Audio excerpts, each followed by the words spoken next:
Okay, yesterday, my personal food safety standards may have faced their greatest test ever. You had a pickle go bad?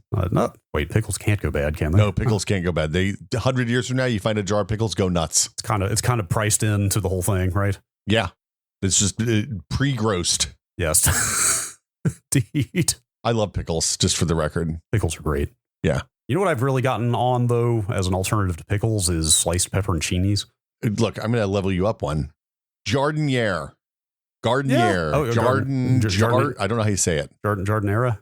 Jardinera. Yeah, that stuff. Yeah, that stuff rules. Yeah, it's like pickles and like I can't eat it anymore because it almost always has celery in it, and it turns out the celery allergy is impactful in a negative way. I don't think I could live without celery. Well, sometimes I just take the hit and I'm like, my face is going to be weird for a week or two. I'll just eat the celery. Sometimes it's worth it. All right. Yeah. So, okay, this started maybe a year or two. It was based on there's a wave of social media posts from people who would know about this subject, like people working in food safety, microbiologist types. Yeah. Fermenters. Yes. A wave of public service announcements started going out on Twitter a year or two ago about mold. Yeah. On food. Yeah.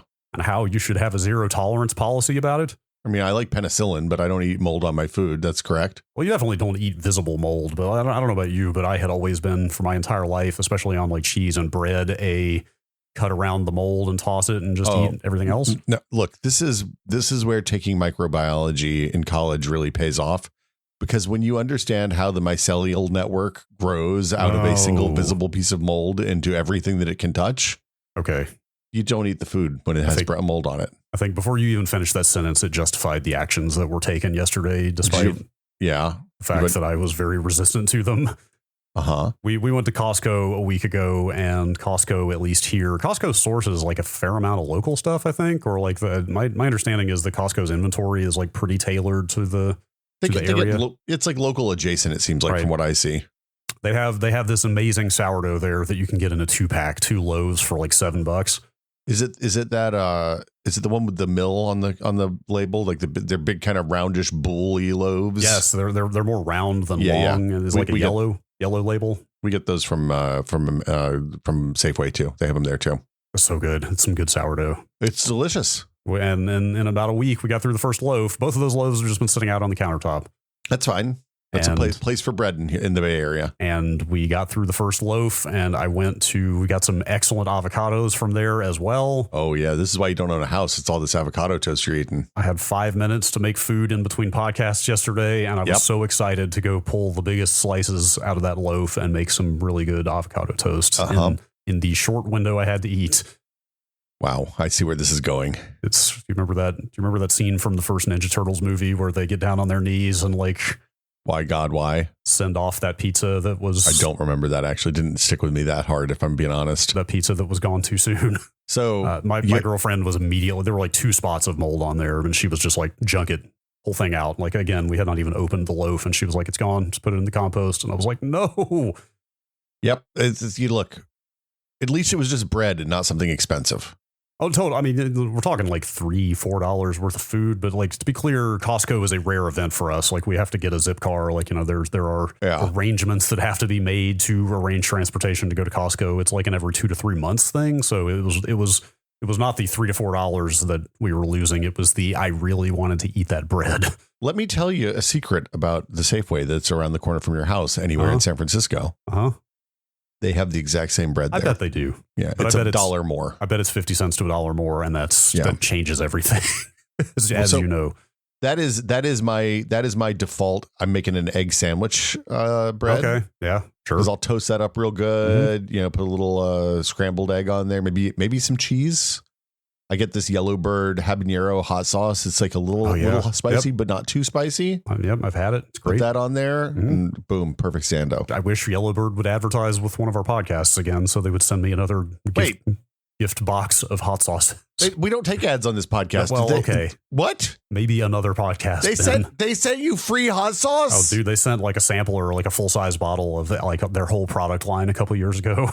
I've been shilling their business for free. It lasted me like a year. My God, it's so good. It was good stuff. Anyway, maybe I'll, my girlfriend's actually traveling this weekend. I'm batching it. as they used to say. Goblin mode? Maybe. Well, yes, but I guess my goblin mode is maybe I'll stroll down to the Safeway and buy another loaf of that sourdough just to make myself happy. Anything that makes you happy, Brad. That's true.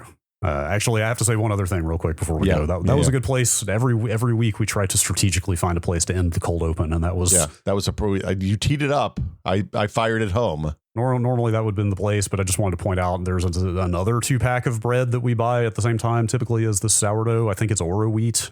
It's like one of those more commercial. Yeah. That bread, last time we bought it, sat out on the counter for, let's say, upwards of 6 weeks.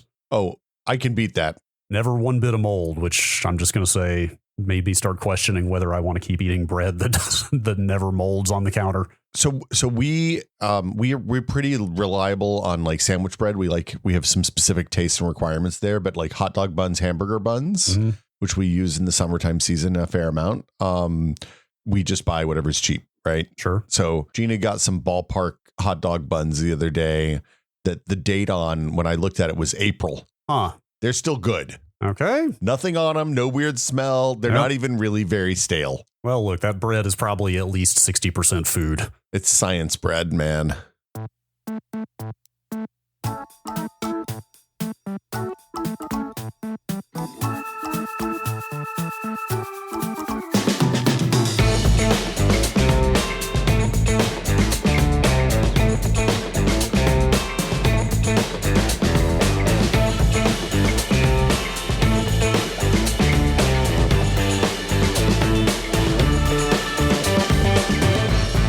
Welcome to Brad and Will Made a Tech Pod. I'm Will.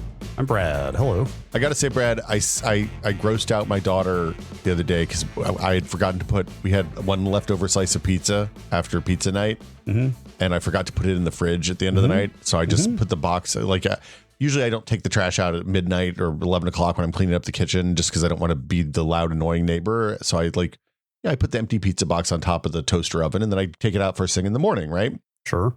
And I was going to do that the morning, and I looked at it, I was like, oh man, there's a piece of pizza in here. My daughter was like, you can't eat that. It's been out all night. And I was like, but it's just pepperoni. It's fine. It's pepperoni, cheese, and sauce. It's cured. I used to like in the olden times, in the before times, I would have just stored the uneaten pizza in the oven because it's sealed.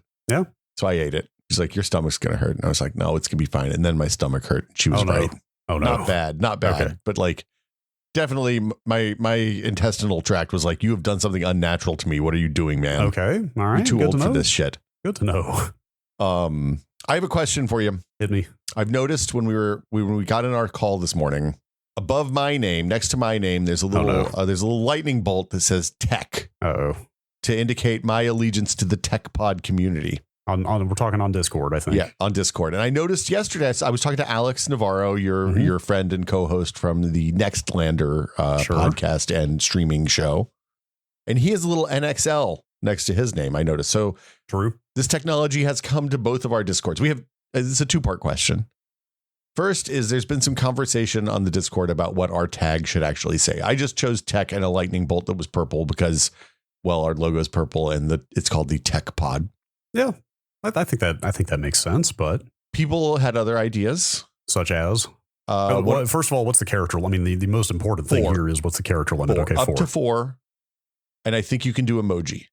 Oh, as a character or in addition? As a character, you get an icon that is some subset of their tags. It's not great if I'm being honest. It's like 12 things. None of them scream Tech Pod to me, but. You do also, I think you can put emoji in, and so people suggested NAS, which seems like that's on brand. Yeah, sure. People suggested there were a bunch of as happens with the TechPod Discord, there were a lot of funny ones. Some less than serious options. There were some serious options. There was Town. For, shouting out the Content Town. Yes. How about this? Yeah. How about Pod? I thought about Pod or Pods with a Z. What if we just climb the hierarchy and we're sitting right at the top of the mountain underneath all of the other podcasts we have slain on our way to the top, and we have claimed the word pod? They're not exclusive. Okay. My other Discord is D's because we're idiots. Yeah, that's pretty good. Yeah, I should have done a poll, but I just decided not to. Now, what happens on click? Does it just like direct you to the Discord? Does it like spawn an invite? You would think that it just pops up your profile. It pops up a window that shows you the TechPod Discord like go to server thing. Okay. Oh, and you can adopt the tag right there. It looks like if you're in that Discord, otherwise you have to go to the Discord. Yeah. Okay. Yeah. So anyway, we're working on it. I think I kind of like comp. I kind of like town. I kind of like tech, and I like pod. I think tech is probably the way to go. Honestly, I mean, it's right there in the name. Yeah, it's the first part of the name. If you say the short name, which most people do, I got to look at the emoji. If there's like a pod bay door, like a 2001 kind of pod, okay, or an iPod, maybe I might do TEK pod. And if we think Shatner won't come after us, I don't know. Shatner might come after us. I mean, I think that's probably good press if he does. If I'm being honest. I cannot believe he's still around. We shouldn't get it. We have questions to get to. I shouldn't even broach the subject, but how the fuck is William Shatner 95? I followed him down an escalator to a party that we were both going to at Comic-Con one time. And I was afraid to go up and like introduce, like say hello and do the fan interaction with him because he has such a fucking toxic reputation of being an asshole. Yes, he does. I'm trying to think like in the range of time within which you would have been professionally going to Comic-Con. This was in like 2014 or 2013. So probably. He was still in his 80s at that point. He had a fairly large posse for a Star Trek guy. Okay. Because like most of the Star Trek people just kind of walk around maybe with one other person, but Shatner had a whole crew. I couldn't tell if they were like, his people or if it was just people walking with him. Sure. But I mean, it's pretty spry, I guess, for his age if he's going to parties. I mean, I'm sure it was not like a rager, but still just anybody in their 80s going to any kind of party, I guess is. Yeah. In terms of people I bumped into like on vertical modes of transit at conventions, he's high on the list, right? Yeah. I rode an elevator with Reggie one time at E3 in Santa Monica. That's good. Yeah. I didn't recognize him, which was kind of embarrassing in retrospect. He was new at the point still. I was, I was a PC guy, whatever. Sure. You know what I do have? I know nobody has questions about that, but you know what people do have questions about? Well, a lot of other subjects, but like lots and lots of things this month. We have a lot of questions again. So thanks to everybody who sent in the fantastic questions. You can go to, you can send them to techpod@content.town, or you can post in the questions seeking answers channel in the Discord, where they'll disappear until we unearth them several weeks later and turn them into a Word, Google document that we can then scroll through and pick out our favorites from. I know we say this every month, but like it's legit. Like there has just been a shocking number of questions the last few months. Like we're not just saying that to flatter the audience. I mean, look, like I'm thinking back to the lean years when we didn't get this many questions. I for one am glad that more people are not doing their own research anymore. Instead, they're asking us verified experts on the internet. And we're here to help. So you can send them to techpod@content.town, or again, the question seeking answers channel in the Discord. We appreciate y'all. A shocking number of emails, actually. I think we will not, but we could do an all emails episode this month. I mean, maybe it's just the organization in Fastmail's a lot better. I'm just able to hotkey through the messages and just I'm VIing up and down, left and right through that thing like crazy. Just you're J and K-ing? J and K and reckless abandon. Just J-ing and K-ing all day long, huh? Mm-hmm. It's the way to be. Let me tell you about little G and big G. What? GG. Actually. GG. Also one of my favorite Studio Ghibli characters. Yes. GG goes to the top of the document. Capital G goes to the bottom. Wow. It's I just use my home and end keys for that. I thought J-ing and K-ing might be a good episode title, but I just wrote it out. No, it doesn't. It does not read. Nope. Jing and King. I think you'd have to put the hyphens in there after the J and the K. Yes, I considered that. I may well pursue that. All right. What questions? Yeah. Let's start with a couple of time questions. Here's one from Kurt. Just finished the June 22nd Project Potpourri episode and had one question. The discussion of building a network time server versus making an atomic clock was interesting, but I was left thinking, to what end? I don't think the why of it all was ever explained. Yeah, you're right. I think we maybe got derailed on the conversation, and I never actually said. I think the why is implied. I think the why is because you can. Because it would be rad. But I'll finish the email. Okay. Maybe I'm a bit dense, but why would someone want to roll their own time server as opposed to relying on various operating systems already running in your home? What would the potential benefit be? Is it something quantifiable against whatever the input cost of the project would be? You guys have given me plenty of inspiration over the years to tinker with similar ideas, et cetera, et cetera. Thank you for the kind words. Thanks, Kurt. Yes. So two things there. First of all, when you say, as opposed to relying on operating systems around your house, those operating system. Shit. Sorry. Yeah.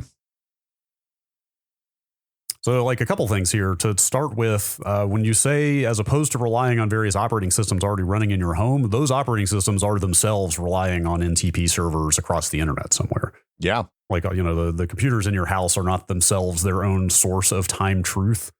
Like they have to hit something on the internet, and like technically there's like some number of milliseconds latency between sending a time request they correct and getting, for the milliseconds of latency, man. I'm sure there's all kinds of stuff there to try to correct things. I'm wearing the most accurate wrist timepiece ever made, thanks to the miracle of time sync and latency. Yes.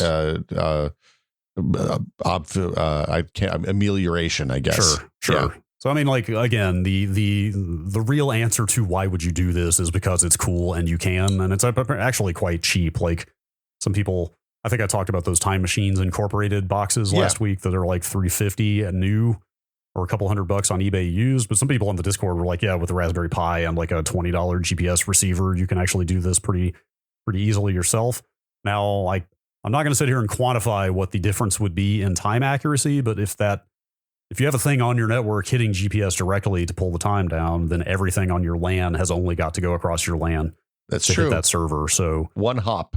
So theoretically, you're probably getting it down to pretty low, I don't know, single milliseconds of latency between the clients and the thing that has the time. So I'm reading this book right now called Bannerless by Carrie Vaughn. It's like an agrarian post-apocalypse. So it's like the apocalypse went bad, things got gnarly, and now they're like, they're in a post-climate disaster agrarian world, basically. Sure. A small community of people. It seems like maybe the California coast. And the technology from the before times that still work is stuff like solar cars and panels still generate some electricity, and they use that for things like medical stuff. Okay. Imagine, if you will, a world where we don't have accurate timekeeping anymore. You're the person that has the one atomic clock and NTP server.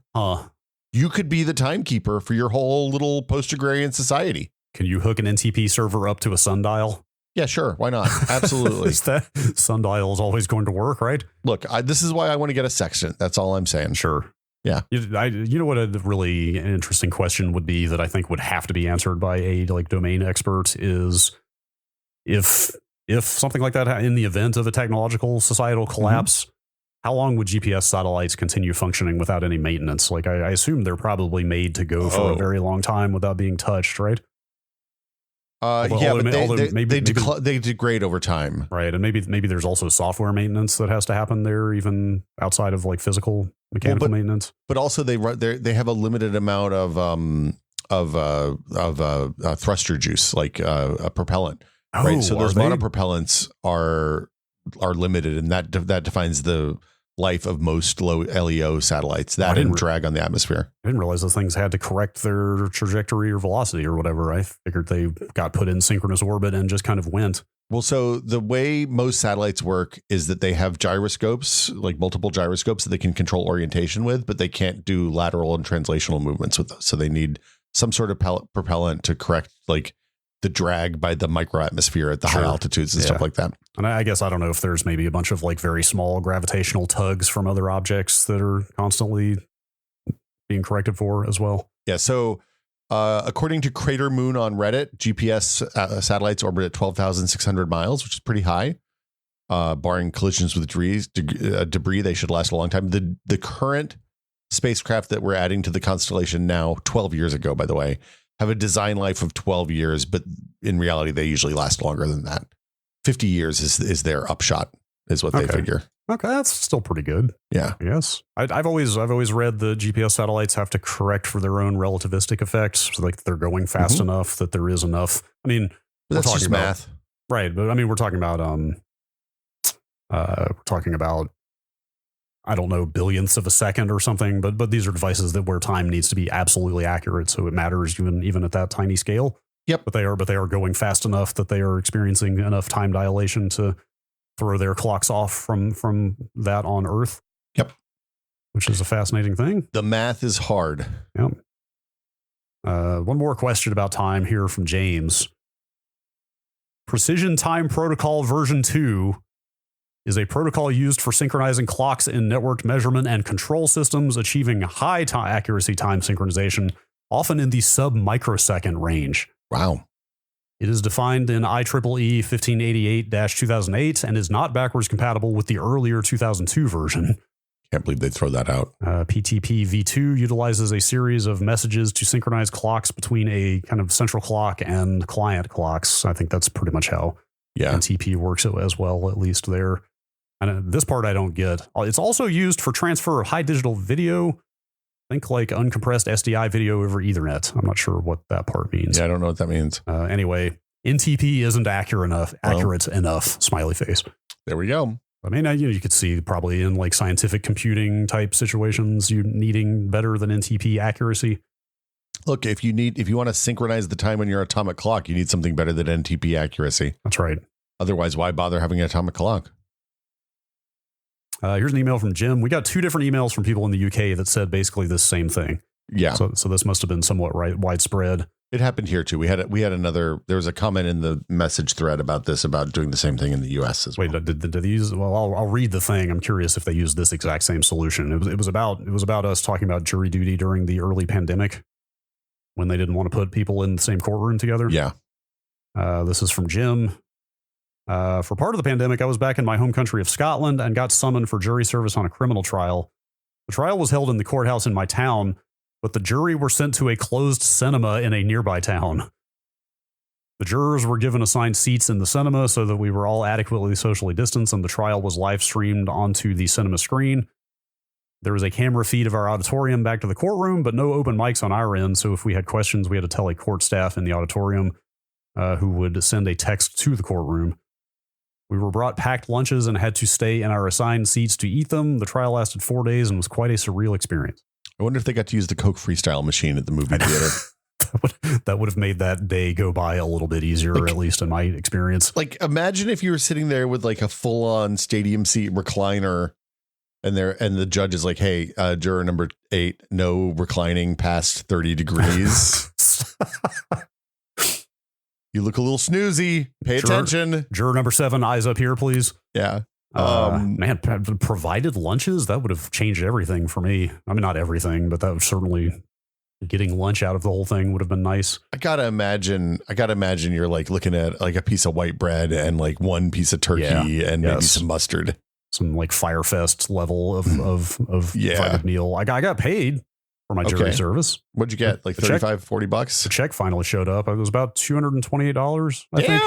231, somewhere around there. You should quit this podcast game and get on that jury duty business. Yeah, right. It was only 3 weeks of my life. It was itemized. There was like a per diem and then also like a daily transit fee. Do you have to report that on your taxes? I don't think so. Okay. I doubt it. Okay. Let's just never speak of it again. Yeah. The other person, I don't know if I can find it real fast. It was up at the top. Fraser wrote in their case, each juror had an individual camera pointed at them in the movie theater, it sounds like. But we've kind of buried the lead here, which is I think that the idea of watching a live stream trial on a giant movie screen, it's really funny. That sounds like hell. It's really funny to me. Think about how big the lawyers would have been. Yep. Dude, yes. Some of the stuff I saw and heard, I don't think I could have handled that on the big screen. Yeah. And like, imagine like 6 months later, you go to see a movie and you roll into that same theater and you're like, oh God, I spent 3 weeks in here. Mm-hmm. That's seat 7. That's where I sat for 5 days a week. Might just never go to that theater again. Yeah, no, that would be dead to me. Andrew from Maine. My Wii U still gets used. I think we talked about the Wii U at some point recently, right? I love a Wii U. Maybe I actually was thinking about taking it out because my daughter's really into Mario 3D Land. Yeah. Or 3D World. 3D World is the Wii U one. And I was like, you should play Mario Galaxy because I think that's the best of those. Yeah, well, they're kind of different games, actually. Well, but they're 3D in the 3D world of 3D platformers. They're the same, right? Yeah, I mean, this is my games media, long time video gamesman hat coming on. Like Galaxy is in the Mario 64 lineage of like fully 3D go anywhere platformers. Yeah, so it's 3D World though. Yeah, no, 3D World is a little more constrained. Like the camera is more fixed and the levels are short and like 3D World is in kind of the new Super Mario Brothers lineage of like it was they were trying to marry 3D Mario with the smaller, more level based like original Super Mario Brothers style. I mean, you're straight up jumping onto a flagpole at the end, right? Yeah, but I mean, you can control the camera in it though. It has full camera movement. Somewhat. I don't remember if it was fully free camera movement or not. Maybe it was. I played it yesterday. It has fully free camera movement. Okay. Yeah. But the levels are like more linear and constrained. Yeah. Okay. Fair. It's hybrid more. They're cousins, let's say. There's a whole there's a project that is figuring out the lineage of all of the mechanics in Super Mario Brothers because it's such a weird hodgepodge at this point that it's hard to anyway. Especially in this modern era where they like practically every level has its own little like micro mechanic. Well, yeah, but also there's no like the variation in jumps, like the triple jump, the slide jump, the squat and reverse jump, the wall jumps. Some games have those, some games don't. It's really confusing. Mm-hmm. Okay, Andrew from Maine. My Wii U still gets used when nieces and nephews come over. Recently, I started thinking about how I've been using it for a long time with some electrical tape over a place where some of the outside casing had opened up at the connection to the power brick. I ordered a used one from someone off of eBay as I was worried a new knockoff would be unsafe. It wasn't visible on the listing, but the one I received had the same issue, though not as severe as mine. It seems this is not uncommon, and I'm thinking it's probably a design flaw on Nintendo's part, which is a bummer. I'd always thought that wrapping electrical tape around a sketchy part of a cable was the normal thing to do, but now I'm questioning that. Is this a typical practice, and how bad is it, and how do you feel about third-party power cables?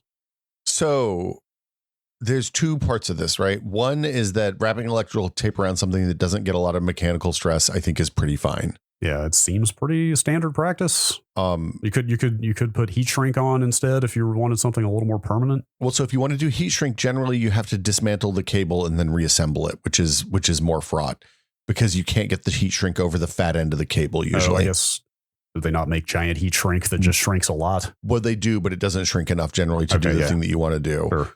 Also, if it's on the mechanical end of the joint, that is probably not going to provide the mechanical strength that you want there to solve the problem on a high track. Anyway, so probably you can find third-party replacement power supplies, but if it is a design flaw, then they're all going to have the same problem. I can go look at my Wii U. I don't know if it has the problem or not. I don't recall this. I think the electrical tape solution is fine. If it's on the 120 volt or if it's on the mains side of the power brick, that's scarier to me than if it's on the low voltage and DC side of the power brick. Because typically the low voltage end is like some variant of USB. It's not going to be super high. It's not going to hurt you if you get shocked. You're talking about the end between the brick and the console. Yeah. If you're on the other end, if you're on the end between the AC power coming out of the wall and the brick, that's where you burn your house down if you mess it up. So keep an eye on it, but I think it's probably fine. And yeah, like if you have a tear in the middle of a cable, it's relatively straightforward to cut the cable, put heat shrink tubing on the thing, splice it back together, shrink both individual or all three individual wires, and then put a bigger piece of heat shrink over the whole thing, and that'll fix your cable up. Interesting. Good. Okay. The other end is scarier because there's usually more cables and there's a lot of little ones in there. Interesting. That little CRT I inherited recently, which again, thank you very much to the benefactor who gave me that. But it had some damage on the power cable because it was a sidewalk find. And I have thought about trying to replace the whole power cable, although I don't think it's necessary. But like that requires opening up the TV, and you're probably still going to have to cut the power cable somewhere to attach it even to the TV's stuff, unless you can find exactly the right type of cable, which you probably can't. But what you just described sounds like a pretty, like the shrinking each of the three wires inside the cable and then putting more shrink over the whole thing sounds like a pretty robust solution. So then the other thing you can do is just get a replacement power cable, open the whole thing up, desolder the ends or they're probably even just mechanical points on the internal end, and then replace the entire cable. It's a bigger job. Yeah. Also, then you have to be pretty confident in your soldering. I guess. It's easy soldering. Power cables are big. Yeah. They're fat solder, so it's no big deal. Sure, fair. But also this TV has been working just fine with the electrical tape that's already on the cable. Like I kind of gave up or forgot about that project. Yeah, like the thing, if you use electrical tape for this type of situation, just pay attention to it. Like don't, when you move it, when you touch it, make sure that it's, when you vacuum under where the cable might get bumped, make sure you're not knocking the cable loose. And because you want to get it before the electrical tape loses its stickiness and like leaves an air gap for stuff to get into. Yep. Okay, you flagged this one. I have not read this entire email yet, but here we go. From Ty. Have you ever considered an episode on the tech behind a golf broadcast? I'm not going to speak for Will. I can't say that I have. Or maybe any large outdoor event. I'm currently driving back from a professional golf tournament I attended over the weekend. I've been watching golf for years on TV, and this was the first time I was able to get on a course for a live event. I found myself enthralled with the little things that were happening behind the scenes that were clearly in service of both the live broadcast and the long-term stats used to track player performance. The main things I could pick out were the TrackMan system used to track balls in the air, which provides stats like ball speed and apex, as well as draw the on-screen shot tracer. There were individuals all over with tablets who were recording the location of every shot by hand. Those on the greens seemed to have a small camera set up on a tower that helped them pinpoint. Finally, you had the cameras, microphones, and miles of fiber optic cables to bring it all together. The entire event just blew me away from a logistics and tech standpoint. Seems like it could be an interesting topic if you could find the right sources. Actually, you were not wrong. That does all sound extremely interesting. Yeah, so famously, golf is doing live golf on television was a huge technical challenge because the action on the sports takes place over 18 holes. There's a bunch of different teams. It requires a ton of cameras. Like modern video live mixing was largely used for live golf on TV, as opposed to, say, a football game where they would just point one camera at the 50-yard line and aim that at the field. Right. And then they'd have another camera for close-ups, and they could kind of switch back and forth between those two. So they didn't do live. It's unfortunately, I tried to look this up beforehand, and you can't find it now because of the fucking Live Golf series, which Google thinks you want when you search for live TV golf. But when I did broadcast, when I took a broadcast TV class, the 1958 PGA Championship was I think the first one that they broadcast on TV live. Huh. Which was a like at that time, just to be clear, at that time, a lot of TV shows were shot on film, and then they would broadcast. When they would broadcast them, they would project the film in front of a TV camera, and they'd shoot the video on live TV using film projection, basically. Okay. Yeah. So I'm looking around to see if there's any footage of any 1958 golf. I'm sure the quality is not what you want. Oh, wait. 1958 PGA Championship at I don't even know how to pronounce the location this was held. There's a little bit of someplace footage in Wales. It has a weird name. Yeah, it does sound Welsh, actually. I'm not even going to try to pronounce it, but it's a short video. There's like 4 minutes of footage here. You can kind of get a sense of what it looked like, though. Yeah, so it's the ability to do, like, now somebody with a desktop PC or a laptop and OBS can do the stuff that took millions and millions of dollars and a team of the smartest people in television to do. But yeah, now it's a little more straightforward. And now the stuff that they're doing with like radar and golf ball tracking and all that stuff makes it look like a video game almost. Yeah. Yes. That stuff is amazing. Like I am the furthest thing from a sports guy, but all that actually turns out to be kind of cool because I watch football, like maybe at best once a year for the Super Bowl, but typically longer even than that. So I go long enough between looking at football that every time I turn it on, I get to be like suitably amazed again at all the innovations that they've come up with since the last time of like are they putting cameras on like zip lines or something? It feels like, or surely they're not using drones. It feels like there's like kind of these like panning, soaring shots over the field these days.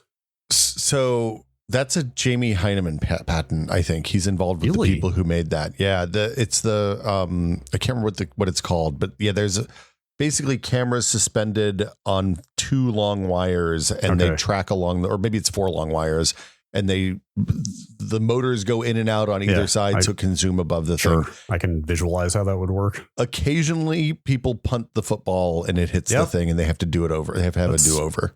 Wait, they literally do the play. Well, I mean, if the ball is having its trajectory by the wire or the camera or something. Yeah, of course. It doesn't happen that often. They've gotten pretty good at like placing the cameras in such a way that it's not the same. The other thing that's changed over the last 10, 15 years is that now most stadiums have like a track that a high-speed camera goes, that a high-speed dolly goes back and forth on, so that it stays exactly even with the ball. As the play is happening in the football field or soccer pitch. And there's a bunch of cool stuff. I've been going to a bunch of basketball games lately, and it's been really fun. Baseball has a lot of crazy stuff too. Like they've had radar on baseball for years, so they know like pitch speeds and bat contact speeds, and where they can draw the picture of the strike zone, and it's sports and TV, the last bastion of interesting TV production stuff. Yeah, I mean, the way you put it, making it look more like a video game is pretty accurate. Like that, it's pretty cool to watch a live broadcast and just to consistently go like, how the hell did they do that? That doesn't seem. Look, and then they do things like put ads on the basketball court. Yeah, great. So good stuff. Wait, have they actually done that on the court surface? Look, they project. Well, okay, so they've been doing. If you go to like a Major League Baseball stadium these days, the area behind home plate is generally like green screen or keyed in such a way so they can put different ads there, different sections of the game. Retaining wall barrier type, like behind the action kind of thing, I can live with. I mean, it's not great, but I can live with it. But like literally on the playing surface is kind of a bit much. Yeah, but it shows up underneath the players and all that. So it just looks like it's painted on the floor. It's still distracting. I mean, it's cool. It's cool from a like keying standpoint. Like the fact that they can do that live that well is cool. But like also. What if you're watching the basketball game and you're like, man, I wish I had some Blue Chew, and then you're like, hey, there's an ad for Blue Chew right there under the player's feet. Perfect. It's got a funny feeling all of a sudden. I don't know where it's coming from. Yeah, exactly. That's that's the Blue Chew, man. Yes. All right. TK writes in about, I don't remember when this was, some weeks back. We were talking about blogs and the indie web or the small web and getting away from the 4 platforms that everybody uses on the internet now. That's a good idea. Yes, TK wrote in about that subject. First, a little history. Web rings and directories were originally built because search engines didn't exist or weren't very good early on, so in order to find anything online, you had to hear about it from some other source. As search engines degrade and more people get fed up with the modern social internet, they are returning to recommendations from other users, web rings and directories. Wes mentioned a couple in the episode he was on. That was probably the RSS episode. It's like 2 years ago. A couple years ago now. God, where does the time go? Wes mentioned a couple like RSS.joy and oo.directory. That's OOH .directory. In the indie web, there's a fair number of web rings as well, set up by users who want to help promote each other's work, whether commercial or not. Another more useful way people in the indie web promote each other is via blog rolls, where whether somewhere on their site as a static page updated over time or at the end of scheduled posts like week notes. Some people even write newsletters or blogs specifically to promote and endorse what others are getting up to on the indie web. As to Brad's lament that blogs feel very commercial, you are absolutely right. Many blogs are trying to sell something, whether it's a book or the blogger's other work, but just as many blogs are much more casual, personal things. One of my favorites is islandinthenet.com, which is obsessively about technology and photography in equal measure, but is mostly just photos of birds. You just need to know where to look for them. In a lot of ways, I found that you just need one good rock to turn over to start digging into the indie web. For me, it was the website and personal blog of a person I know from a Discord server. His week notes always include a little section of posts he's been reading. One of these recommendations led me to someone else's work I was interested in. 2 weeks later, her week notes led me to Shellshark Scrolls newsletters, shellsharks.com/scrolls, every edition of which gives me new things to read from new perspectives, and none of it is commercial in focus. Too long, didn't read. The small weird web never went away. It's just not very searchable with modern search engines and tends to get buried under the layer of the net where everyone is hustling to get paid and stay afloat. I mean, there's definitely a lot of everybody hustling to get paid and stay afloat. Yep. It's funny. I do the thing at the end of the newsletter every week that it's like, hey, here's the thing I read this week that I liked. And I'm starting to get recommendations for those. I love getting recommendations for those because it's helpful, and B, it's almost always something that's worth reading. So thanks to folks for sending those in. Yeah, those directories, rss.joy and oo.directory, sound pretty useful also as a starting place. Yeah, there's a ton of good stuff. Yeah. And a lot of it is people who are trying to make money doing a newsletter, which is like, look, I get that. I don't think I've written a newsletter that didn't take me the better part of a day to minimum to write, much less do the research and stuff for. I generally think that like a lot of people who consume content maybe underestimate the amount of time it takes to generate content. Yeah. Or at least I have gotten that vibe over the years. Anyway, I keep thinking about putting a blog up. I highly recommend it. It's nice just to have a place to dump links that you think are interesting, if nothing else. Okay, maybe that's a good use for it because I'm worried I would never update it. But like on my like random carousel of half finished projects that occasionally come back up. Yeah, I'm back to thinking about that VPS again that I got last November and have not touched. It was actually setting up this reverse proxy here gave me enough experience with Nginx that I think I could set all that up on that VPS now to proxy it and run it out of your house. Point to like a ghost instance on my NAS here or on my server here or something like that. But I'm really worried. Like I'm worried I would kind of just never update it, which is fine. I guess that's fine on a personal blog. I guess you get to update it exactly as often as you want. That's part of the process, man. But I'm kind of worried I would put the blog up and make like 3 posts and then never touch it again, which is kind of a bummer. I was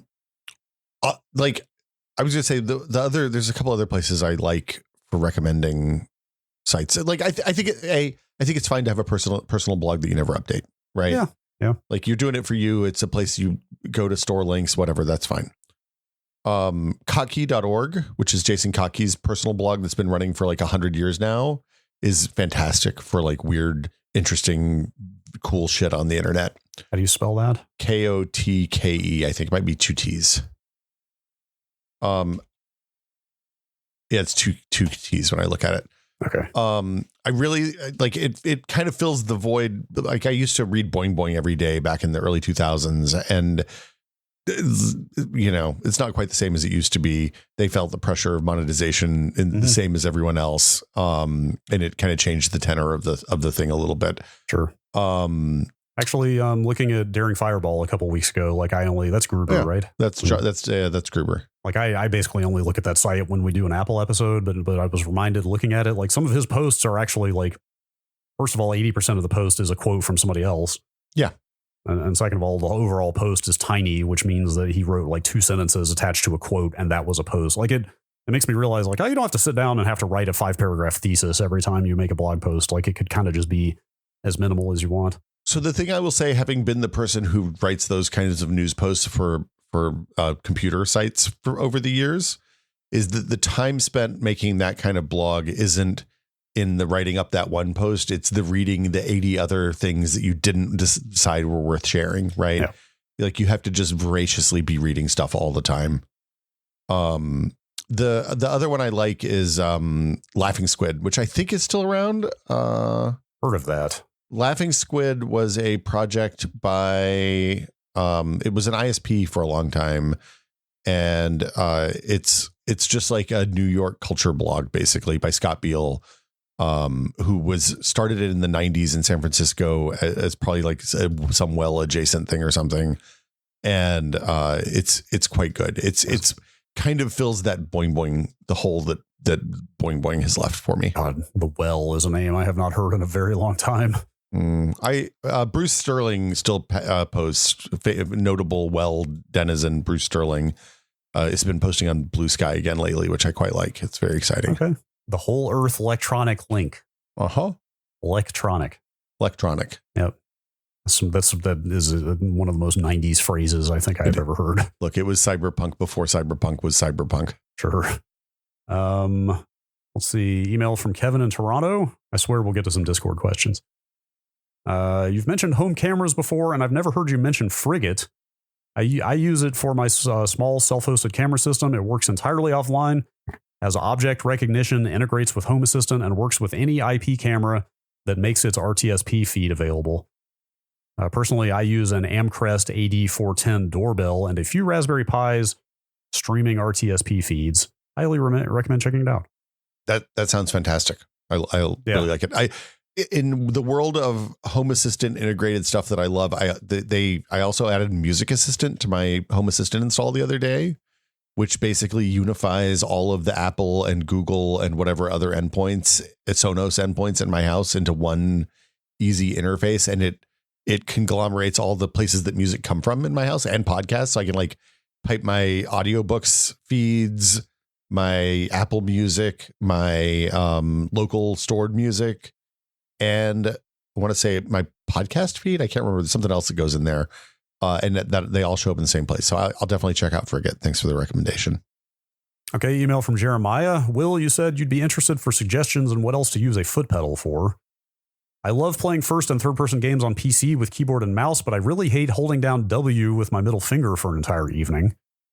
Now I use a pedal bound to W to keep walking or running forward while my fingers can hit other buttons like strafe, map, inventory, crouch, jump, switch items, etc. I also liked using auto hotkey to help holding down a key, but some games manage to prevent the software from working, such as Helldivers. The pedal registers as a keyboard and always works. So auto hotkey will get you banned from some games, just Really? FYI. Yeah, the people look at it as Like macroing and cheating, which they frown upon. Yeah. I mean, I guess I could see the argument there. Yeah. I got a lot of notes from people that were like, hey, I use my stuff for Helldivers. So some guy was like, I do my respawn people macro in Helldivers is just bound to my foot stomp pedal so that then I can bring people back no matter what. That's pretty, you know what? Like, I think of stomping. I mean, you can stomp precisely, but I think of stomping as a bit of like a frantic desperation action. So if you're just like in the middle of the shit, trying to get somebody up as fast as possible, kind of stomping your emergency revive pedal has some appeal. Well, the thing I find with the pedal is that I have to not wear shoes in order to be able to detect the difference, because it has 3 buttons. It has one in the middle and 2 on the sides. Oh, sure. Yeah. And the being able to feel the side ones, I need the size. It needs to be sock feet. But yeah, like somebody sent a picture of their Helldivers configuration for their Stream Deck, which is just a bunch of buttons with the icons, and it does all that. You just hit the button for the macro you want for whichever gun you have at any given time, which I was like, that's pretty clever. Yeah. I've thought for ages about checking out auto hotkey and just never have. Like, I don't really have a specific use for it at the moment in mind, but it seems like the kind of thing where once you learn to use it, you would think of a bunch of uses for it. Yeah. When the only tool you have is a hotkey, everything becomes hotkeyable. Yeah. Well, my understanding of it, maybe I have like an overdeveloped sense of what it can do. Like, I think it can do a lot of like window management type stuff as well, right? It's not just an elaborate like macro hotkey maker. I think isn't it a whole like scripting language that you can like tell it to kind of like place and resize windows and stuff like that. Yeah. I always thought it was more for like filling forms and stuff like that. Like just macro stuff. I used it to play that 64 clicker a few months ago, or maybe a year ago now. Sure. Maybe I'll take a look. Or people in the on the Discord thread for the episode like auto hotkey and have recommendations. That I would be curious to hear them. I did for what it's worth. I did get a notification when I was playing something. I can't remember what it was. It might have been Valorant that was like, hey, you have to turn this off before you play Valorant. It's against the rules. That makes sense. Gives you the freedom to automate any desktop task is how the website pitches it. So yeah, and it can move the mouse as well, as my understanding. That's the big deal. Right. It sounds pretty powerful. Also, we'll move on here, but this reminds me, I also never got around to checking out that the text expander Espanso. Oh yeah. You remember me talking about that? We talked about it. Where you could type you could create text expansion for like typing :date will replace that with the current date in whatever you're typing. I like that. Stuff like that. Like I've really got to check that out. Like that kind of stuff, using that to do like the hammer time shortcuts for time and Discord and stuff like that would be incredibly useful. Absolutely. Huge. Yeah. Okay. Lewis. I just ran into this yesterday myself. Since January 2025, I have been bombarded by websites asking for or demanding that I spend time setting up passkeys instead of using my password. Some days I can't access my Hotmail account without 2 or 3 requests to make a passkey, Hitting the do it later button does not always work. When and why did the IT bozos decide that my password is no longer good enough for me to access their precious websites? Damn it, IT bozos. Like I feel like Amazon, for whatever reason, has gotten really bad about this. Like every time I go to Amazon, I get hit with 2 prompts. First, Bitwarden prompts me and asks if I want to make a passkey. And when I cancel out of that, then I get a Windows Hello pop up asking the same thing. Well, so that happens because the website's asking you to create a pop. So I know. The part of the failure here is that Windows does a bad job of, browsers do a bad job of managing passkeys through external password managers. So like I get the same thing with 1Password, right? Sure. 1Password prompts me, then the browser prompts me, and then Windows is like, hey man, you want a passkey? The real answer to this question is that passkeys are actually really good. Oh yeah. I'm not denying that. No, I know, but I think people are generally kind of skeptical of stuff that's new in these areas and a little worried about it. The nice thing about passkeys is that they're you can't make an insecure passkey in the same way that you can make an insecure password, right? Yes. If you're already using 2-factor, the valuable, whether they're valuable or not is a little bit more questionable, but it's like, generally speaking, I recommend people do the prompts to set up the passkeys. Now that you can do the thing where the passkeys are portable and they can go in your password vault and all that, and that is pretty well supported across the industry, it seems like now, I think they're much more practical. Although the other side of it is there's absolutely nothing wrong with having individual passkeys on each device, because then the benefit of that is that then if you like lose your phone gets stolen, your Windows gets compromised, whatever, you can just disallow the passkeys that are compromised and keep the ones that aren't. Yeah. Like that's probably what I would do. Like that is what I do with SSH keys. Like I generate separate keys for my laptop from the ones on my desktop. So like I agree. Like passkeys are good. Like the only thing to know is you need to, like you just said, you need to manage them in a way that you are not going to lose the passkeys. The reason the IT bozos decided your password is no longer good enough is that like 90% of people use terrible passwords. Yeah, and sure.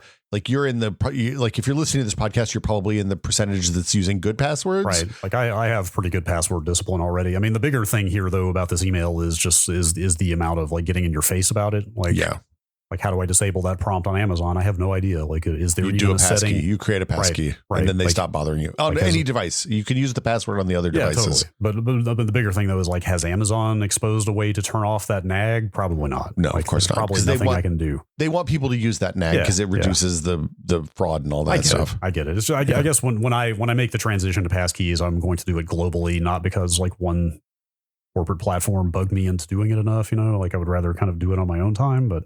Well, I got bad news for you, Brad. Yep. Should we we should do some Discord queues? We should do some queues. Yeah. I think we hit most of the emails that got flagged. Yeah. Yes. We got through a lot of them. We have a Patreon episode coming up very shortly. So maybe we'll clean up some more of these. Yeah. There were a bunch of really good, like both questions and queues. Yes, indeed. How about a question from the Discord from Wesley? I recently updated Ubuntu, and after the update, my second monitor does not show any video after the computer wakes from sleep. After some troubleshooting failed, I gave up, and for the last week, every time I sit down at my PC, I change the resolution of the monitor, then immediately hit revert to go back to the previous setting so the monitor works again. This leads me to my question. Have you had any weird workarounds or switch jiggling routines with your PCs over the years? I have... my second PC at my desk, it sporadically doesn't connect to USB devices. Great. So I just put a USB switch in between the keyboard and mouse and just keep hammering that until it works. That's a solution. Sure. It's not great. I don't feel good about it. I'm not proud of my choices. And I wish it was better. Yeah. Yes. We're talking about your DBX now, Brad. Oh God, dude, let's not even. This fucking channel strip has got problems. Well, we talked about it before. We've talked about it before. It's the audio processor I go through that occasionally makes me sound fuzzy. Sometimes it makes me like half the volume I should be unless I power cycle it. I haven't RMA'd it because I did enough reading to see people talking about RMAing it and getting one back that was just as bad or worse. Yeah, that seems bad. It's like the crapshoot of I might actually end up with a worse problem if they don't fix it right is just, anyway, whatever. I don't know. I am very stubborn about annoyances like this to the point that I will like spend an unhealthy amount of time digging into ways to fix them that don't require me to annoy myself constantly. So I have another one. I realized, you know, do you see on my camera, that side is darker than that side? Sure. Well, so I have 2 lights hung up there on the ceiling that backlight the stuff behind me, right? Mm-hmm. Yeah. And my Wi-Fi access point and one of the lights are right next to each other. Oh. And you're not supposed to have things within a couple of feet of Wi-Fi access points because, you know, too much radio, I guess. I don't know. Sure. That one about every 4 days just doesn't turn on in the morning when I hit the button to turn it on over the network. Interesting. And I have to power cycle it. So I have to reach up there and hit the power button and then wait a second and then hit the power button again. And then it works again. Mm-hmm. I don't feel good about this. Oh, no. I get it. Yeah. I get it. I hate this. Yeah. I'm looking around my room. I can't think of many other like. This is the kind of thing that makes you crazy. I know. Yes. Yes. I will go to great lengths to defeat whatever thing is getting on my nerves. I got another one. Okay. On my keyboard, I have one LED that's just a little bit dimmer than the others. Oh, no. On the J key. So I just turned off all the lights. Look, I don't run the lights on my keyboard in general just for battery life reasons. Like I just want the keyboard to last longer. Mine's plugged in, so I don't care about battery life. Sure. Okay. And I like lights. Yeah, lights are cool. So now it just lights up when I type. So like the keys light up as I hit them. And then it kind of lingers for a minute. So when I'm typing really fast, my keyboard gets all lit up. And I miss my northern lights, though. How often are you looking at your keyboard anyway? Almost never. When I sit, it's nice to have it on if the room's dark and I come into the room because then there's a little bit of light. I don't have to stumble around in the dark. Yep. I guess the only one I could think of is when I got these new monitors 5 years ago. Can you believe it's been 5 years since I got rid of my old monitors? Well, it hasn't been 5 years since you got rid of the old monitors. It's been 5 years since you got the new monitors. Since I stopped using them. Yes. I've been using these new monitors, quote unquote. I don't even know if these monitors count as new anymore. No, they're old monitors now. Yes, they kind of are. Anyway, these monitors have got auto, I've complained about it before, the auto input switching. If it loses signal on an input and it's getting input if it's getting signal on another input, it will immediately switch to that other input without asking you. And there's no way to turn that off. And I fucking hate it. Yep. I used to leave the NAS plugged into one of the other inputs so I could monitor the video output because it's good for troubleshooting occasionally, which meant that the monitor could never go to sleep because it was always getting video from a 24/7 headless machine. Nope. Or supposedly headless. Nope. That's bad. There was no way to, I went to great lengths digging into VCP codes and stuff to see if I could figure out how to turn that behavior off. And my ultimate solution was to get a PyKVM, and now I don't have to have the server. The server doesn't have to be plugged into a monitor anymore because it's being plugged into a video capture device that is network enabled instead. And that's way better, it turns out. Oh my God. Anyway. Yeah. All right. Andy H. Our Philips Smart TV, smart as in sneer quotes, is driving me mad. The Android TV functionality keeps trying to hijack the screen when we're watching from HDMI, which is exclusively what we do from a UK Sky Q box. Then it refuses to go back to HDMI inputs, however commanded, often until it's hard reset. Also, the CEC is sketchy at best. Sometimes great, sometimes like it doesn't exist. Any way to flash the TV and ditch the smart features? If all it did was power up in response to the CEC and automatically stay on the HDMI input all the time, I would be as happy as a pig in shit. I don't think I've heard. Do you think pigs are really happy in shit? I don't. I think this is an unfair categorization of pigs. Maybe, but this is the first time I think that I've ever heard somebody outside of the southern United States use that phrase. I feel like that feels uniquely Scottish, but okay. Really? I heard that. Well, I mean, there's of course there's a tremendous Scots-Irish population in the South here, but I heard that phrase plenty growing up. That always came from people with suspiciously red hair in my neck of the woods. I see. Okay. Anyway. I think you're hosed. Yeah, I'm kind of surprised there isn't more of a subculture around hacking smart TVs to do weird stuff with them. Only because, like every other device on the planet with any amount of compute in it, I feel like there's a little pocket community about hacking it to do things. Well, so there's a fairly substantial community of people who buy smart TVs and are really aggressive about never giving them network access. That is absolutely true. I see that a lot. And I frankly feel like you should at least keep your TV up to date, even if you keep it unplugged the rest of the time. Nope. Because I don't think if it works the way you have it when you get it and it's working the way you want it and all the HDMI CEC stuff works and everything, never plug it in. I don't know. I've seen enough cases of like stuff like HDR or high refresh getting fixed. Okay, well that's post release. Yeah. Like I've seen too many cases of TVs with broken features at launch that.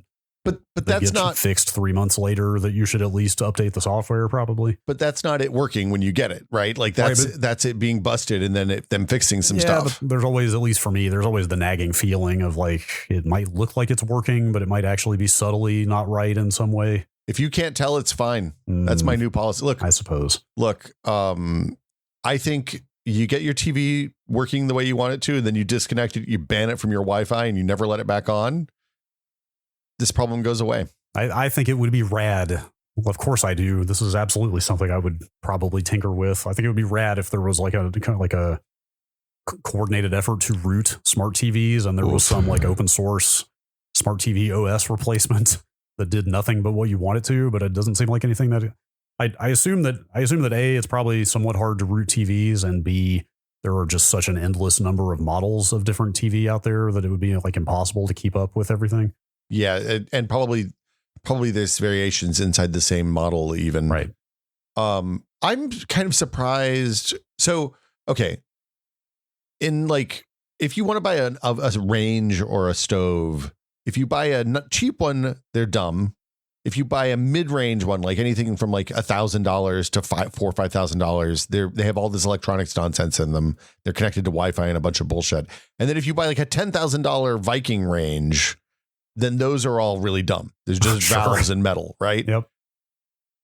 There isn't really a consumer equivalent of a TV that you can get that's just dumb. Now, like if you want to get into the really expensive stuff, you can get like commercial digital signage TVs, but they often are more for like putting on arrival and departure signs at airports and stuff like that. And they don't have like, or at least the last time I looked at them, they didn't have the kind of fancy HDR and all the stuff that you, like they didn't have the HDMI 2.2 inputs and all the stuff that you want for like a modern TV that you might hook a game console or watch HDR movies and stuff on. And even if they did, I would worry about something like that. Even if the specs looked good on paper, they might have like bad response time or something that actually made them bad for games. Even if they looked good on the box.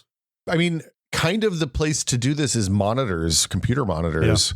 Yeah. But also they don't, like they kind of cap out at about 44 inches these days. So like you're not, I mean, or projectors, maybe. I don't know. Yeah, I had high hopes. So I've talked about it before when Panasonic got back into the consumer TV space with their OLEDs, and they were pushing like, oh, ours are like reference quality, you know, like color timed by Hollywood professionals type stuff. Like I saw that and I was like, oh man, are they making monitors? Are they just making a giant TV monitor without smart shit? And it's just, hey, here's the best picture you can get and nothing else. And that's absolutely not what they did, sadly. The one thing I will say, and I did a little bit of reading about this. This is like a regular thread on the home theater subreddit, and also Buy It for Life, which is one of my new favorite subreddits. Oh, I like the sound of that. Yeah, I mean, yeah, it's they talk about boots a lot on and the Terry Pratchett boots theory. The default image in this, when I pulled up the subreddit, is a picture of a hand holding a shoe. Yeah.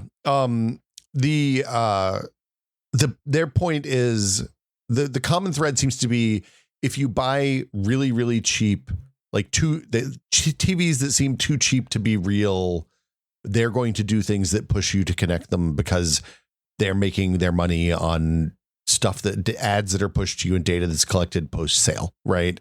So they need you to keep those devices connected. And as a result, they're going to be janky and weird when you're not connected. Yep. If you buy a more expensive TV and the things that are cited are like the Samsung and LG OLEDs and stuff like that, you get a better experience generally if you leave them unconnected. So you get what you pay for, I guess. Yeah. I should say really quick, I should offer an addendum here. And I have not looked into this world much at all. I'm just kind of barely aware of it, but there is plenty of activity in like kind of open source TV watching software and stuff, but it's around boxes, not TVs. It's around like, there are a bunch of little, I forget any, again, I don't know a lot about this world. I forget the brands that I've seen, but there are a bunch of sort of like Apple TV style little boxes that are marketed as like, hey, this is open. You can just put Android on it. You can put like whatever Linuxy stuff on here to watch TV with. So like you can get that kind of thing, but you do need a box for it.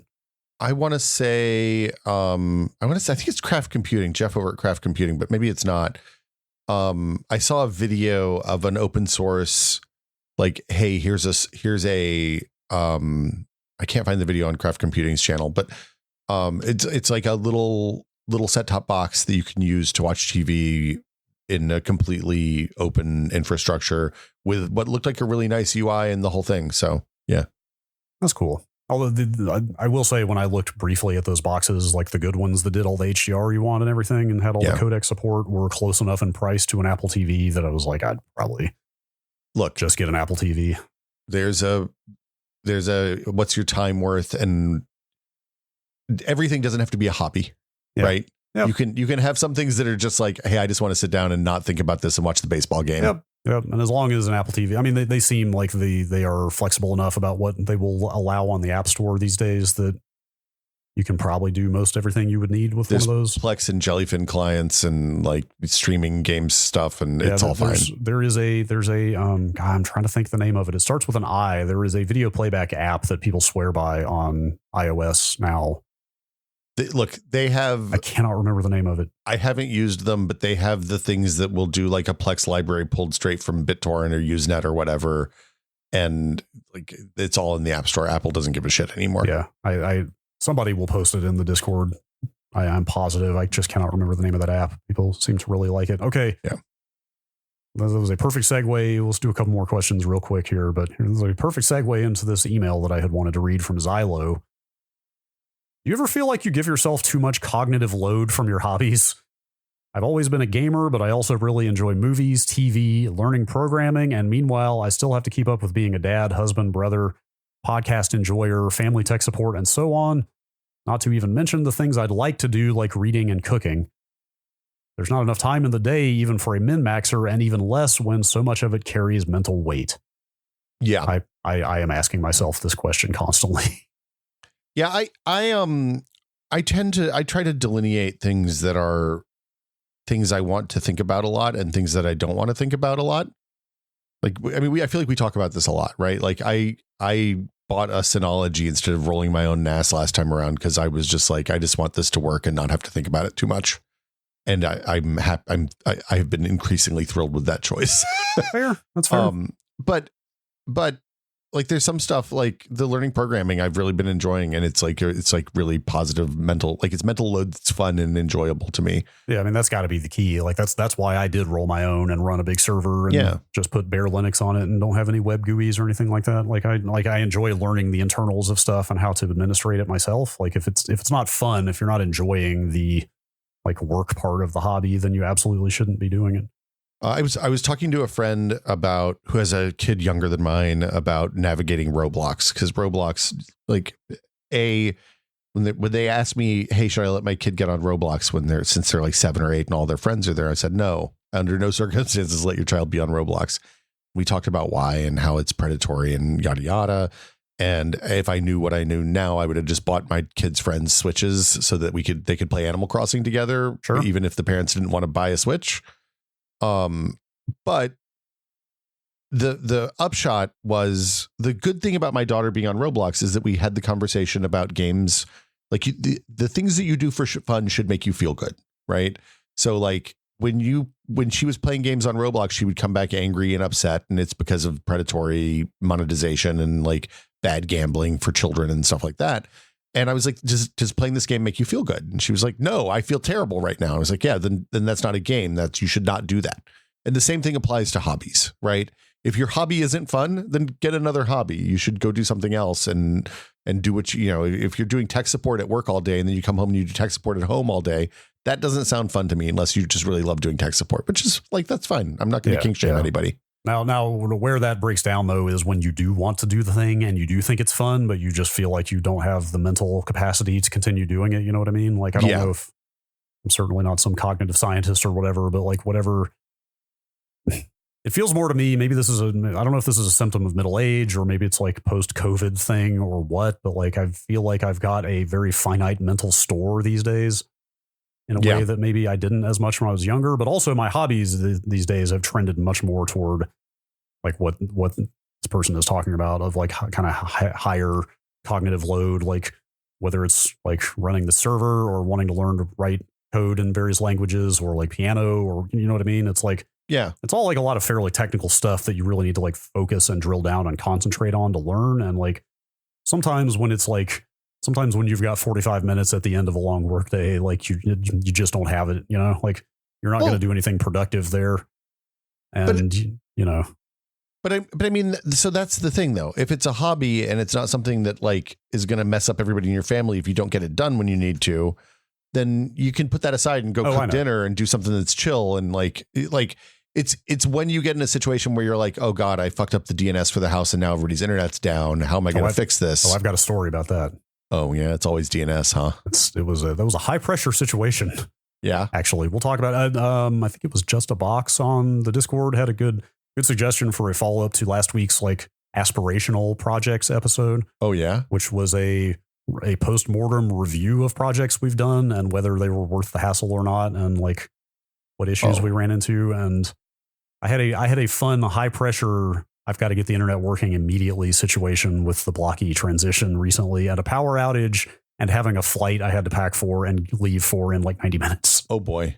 It was a fun one. Anyway, I love that. We'll get back to that later. Okay. The thing I meant though with the hobbies though is like the tension is when you would like to be able to do those things and you just like are too busy or mentally overwhelmed to like learning to write code, especially if you like want to like tinker with like amateur game development or something like that, is like that is not a light pursuit. You know, it's like that's something you need to pour a lot of time and mental focus into, and like it can be a bummer when you want to do something like that you just kind of at some point have to go like, you know what, I just don't have room in my life to like learn this to a really effective degree right now. Well, and at the same time, you have to balance your other stuff. Like right now, you know, my daughter just turned 12, right? Which is shocking to me. But it's brought into sharp relief that like her time living here with us as a kid is basically like 2/3 done at this point. Sure. And also the time that she's going to want to spend with us is going to decline over the next 6 years. So I'm much less likely to embark on some enormous project. And when she says, hey, do you want to play a game or do you want to go on a walk or something? My answer is yes. Yeah. You know, and so those priorities change. There'll be time for me to come back and, you know, do bare metal. I'll install the Rust version of Linux at some point in the future, I'm sure, but that'll be when she's not around as much. Yeah, so that's fair. Sometimes the decision gets made for you. Yeah. All right. I'm calling it there. Yeah, that's it. Yep. That was a lot of questions, man. It was. Thanks to everybody who wrote in. We really appreciate it. It's increasingly difficult to pick the questions every month, and that's because you all are sending in really good questions. So yeah. I think thanks to everybody. We might do more of these on the Patreon episode this month because there are a lot of Discord questions here still. It's like 80% bangers, I'm going to say. Yes. And like I had planned to go on there and talk about all these power outages we've been having around here lately and how that's jacked up things around here. But maybe I'll save that. That might be something to save for that post-mortem episode. Yesterday was a complete shit show because of power outages down here. It was really bad. Anyway, thanks to everybody who wrote in. If you have a question, you can send it to techpod@content.town. That's techpod.content.town. Wait, no, it's techpod@content.town. Yes, that's right. Did I say that right? Well, techpod.content.town is where you go to get this podcast. You've already gone there. You know that. You don't need me to tell you that. Yes. As always, this is a listener-supported show. So without you, the listeners, we would not be here. If you would like to support us, you can send $5 a month to patreon.com/techpod. And we will be eternally grateful. And you will also get access to the Patreon exclusive episode where we answer more, often sillier questions. We sometimes talk about ongoing projects. Sometimes we talk about things that like aren't worth a full episode, but like we think they're interesting anyway. And we talk about them there. And yeah, so you can go again to patreon.com/techpod. And you also get access to the Discord, which is full of delightful human beings who are smart and funny and charming and full of good ideas and good questions. It turns out. True. As always, this is the last episode of the month. So we're going to thank both our executive producer tier patrons and our associate producer tier patrons, starting with the executive producers. Thanks to Andrew Slosky, David Allen, gbEast.bunnycrimes.com, James Kamek, Jason Lee, Jordan Lippett, Pantheon, makers of the HS3 high-speed 3D printer, and Twinkle Twinkie. Thank you all so much. We appreciate each and every one of you. We absolutely do. I need to go to gbEast.funnycrimes. Is that GB East or GB East? I always said it GB East, but there was a lot of beasting as well. That was a .com, right? That was a .com. The Bunny Crimes Cinematic Network is in full effect now. Oh, okay. All right. Does that just go to Nextlander? It sure does. Okay. Thank you for that. And then a very special thank you to our associate producer tier patrons, including Alejandro Navarro, Andre M. Burke, P.E., Andrew Dicey Joel Dice, sorry, Andrew, Arthur Gies, Ben Tallman, Brutal Kerfuffle, Eric, Felix Kramer, Graham Banks, Jad Rita, Just Associate Wedge, Kerp, Matt Walker, Walkman 8080, Nathan Phelps, P. Tibbs, Sanchit Kumar, Steve Lynn, Thomas Shea, Tom Fuller, Tom Hilton, and Xbox Playdates. Thank you all so much. We appreciate each and every one of you. We sure do. And I guess that'll do it for us this month. So we will be back next month with next week even, with another edition of the Tech Pod. Thanks everybody for listening, and we will see you then. And as always, please consider the environment before putting this podcast.